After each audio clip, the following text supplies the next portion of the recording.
In markets of Meer, you are an unsuspecting civilian looking to invest your hard-earned cash in one of three businesses in a dystopian near-future metropolis named Meer. There's money to be made, they claim, and you, in your eagerness to do so, approach various individuals claiming to be brokers. What you don't know, and probably never will, is that they are members of seedy, organized crime rings, at least according to the authorities, that are looking to wash their dirty money with yours. The three businesses you're investing in are used by these crime rings for their legitimate and criminal activities. But you don't have to worry about that. You just have to keep your bank account in the black and hope your rivals go red. Alright, so to play Markets of Meer, all you really need is a six-sided dice. You're going to need some pen and paper, or pencil paper, whatever you need, a writing utensil and some paper to keep track of score, basically. And then you will also need 5 unique tokens. In this case, I got a red checker, a white checker, a black checker, a quarter, and then I just got a little pawn here. You can use whatever you can find around the house, whatever will fit on the poker card. And I should say, I am playing this, I'm recording this video in Tabletop Simulator, and the cards have been blown up for demonstration purposes in this video, but the actual card is a poker-sized card, so quite a bit smaller. But for demonstration purposes, I thought this would be the best way to go with it, so hopefully it will help you out. So yeah, those are the things that you need for setup. Obviously, every player is going to pick a token that they're going to use. Each player will copy this table right down here, and then one player, known as the marketeer, will also have to copy the market value table down on their sheet. This consists of all the shares. Their opening value starts at 2, and then whenever a bust is rolled, they are responsible for checking off or marking off one of these boxes. If you get 3 boxes marked off, that is the end of the game, and the richest player at the time loses, and the second richest player wins. Next, you will roll a dice to see who goes first. Whoever rolls the lowest number is the person that will go first. If there's a tie, the tie will go to the oldest player between those rollers. For the gameplay of Markets of Meer, follow this card here and kind of do what it says. So the first step is to pick a broker. So you'll take your token here. Each player will take a token one at a time and place it on one of these guys here. When you're placing your token, you're basically saying, I'm going to use whatever their power is for the day. And then once you've picked a guy, another player cannot pick the same guy. They will have to pick one of these other guys that are left over. Once you pick your guy, though, you will immediately do whatever its ability says, if it applies right now. So in this case, Douglas here ignores bust rolls. So if a bust is rolled today, they won't have to do the bad stuff that the bust makes you do. It's like a safe spot, basically. And then they get to roll the dice for the charts in the next couple of steps. After you've picked your guy, you then have to pick one share. Number 2 here, pick one share. So you can pick Baltos Bears. The shorthand for that is BB. You can pick Nuketown, the shorthand is NT, and then of course you could also pick Zibbler Casino, and the shorthand is ZC. You pick your broker and then you pick a share. So I picked Douglas and I'll pick Baltos Bears. So then on your sheet here, you'll mark off a Baltos Bears share by putting an open circle next to it. So you just put one little open circle next to it to indicate you have a share. And then the next player goes, and they have to pick one of these other open players. So let's say this guy picks Fats. His pick is a high risk share. So now he picks his share, but instead of just being a regular open share, it is a high risk share. And the high risk share kind of goes in its own little area on your scrap sheet. You want to keep these two separate so you know that these are high risk shares. What's a high-risk share? Well, thankfully, the card tells you right here. High-risk shares are worth double the MV when you sell, but you cannot sell until the end of day 5. So any other shares you're able to sell down here in the number 4 sell or keep phase of the day. But high-risk shares you cannot sell until the end of the game, basically, the end of day 5. Also, when a bust is rolled, you only lose one high-risk share, and you have to lose the highest valued one at the time. And because you do that, you also lose double its current market value from your bank, and yes, you can go negative. So if we look at our chart here, let's say he had a Zibbler Casino a high-risk share, he would subtract 4 from his bank account. So he would be, if he just started, he would be at -4 in his bank account. The high-risk shares are worth double at the end of the game, but if a bust is rolled, then they cost you double right now. So that's kind of where the risk factor comes in for that. All right, and then the next player will pick another player. Let's say they pick 10 King here. So 10 King will pick he sells his pick at -1 its current market value.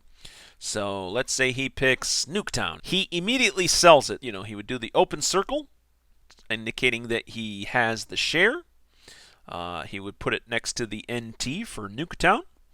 And then he would immediately fill in the open circle, indicating that he has sold the share.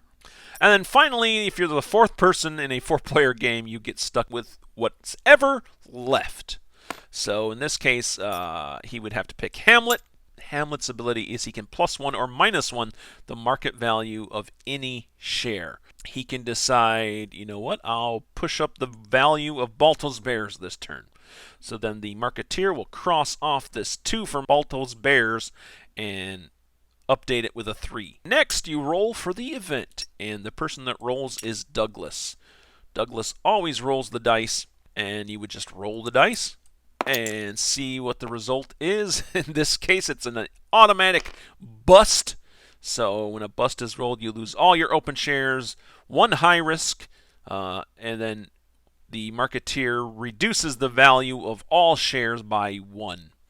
And then that concludes the 3rd step of the day, and then we go to the sell or keep phase. If you sell them, then you just get whatever their market value is at the time, and you have to sell all your shares. So you can't pick one share and then keep the other ones. You have to sell all your shares at once or sell none of your shares. For the final step of the game, you do the advance the day. That's where this token comes in. So we start at 1, we move to 2, and then you slide your tokens just off the card above where they were, because now the person that picks a broker first is whoever played 10 King in the last round. So you would go from left to right. So Black Checker would pick first. They could pick 10 King again if they wanted, or they could pick one of these other guys.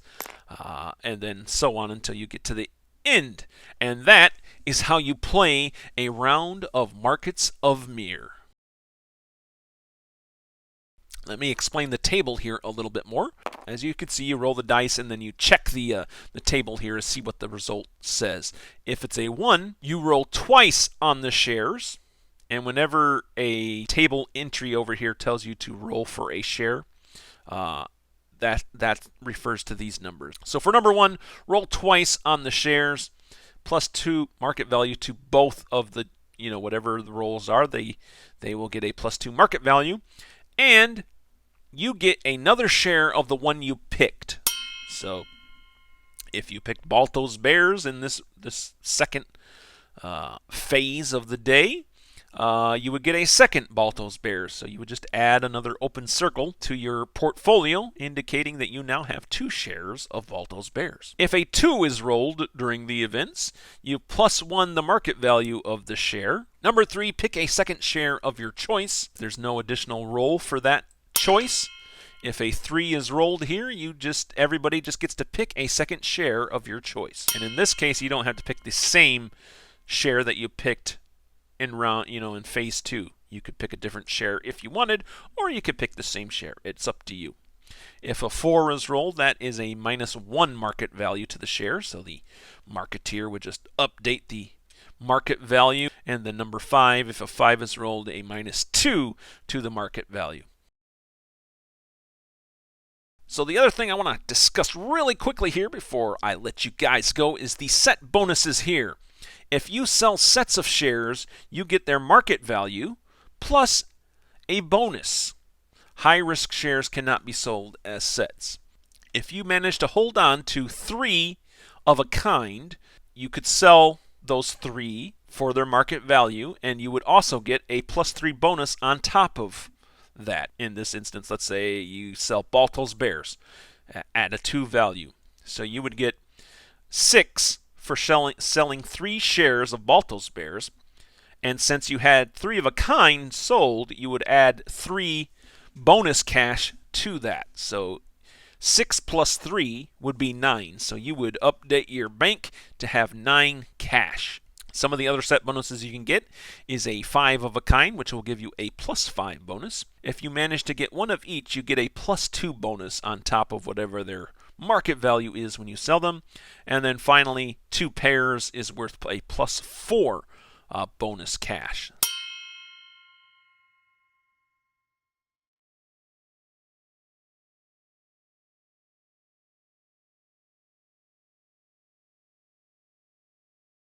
That's pretty much it.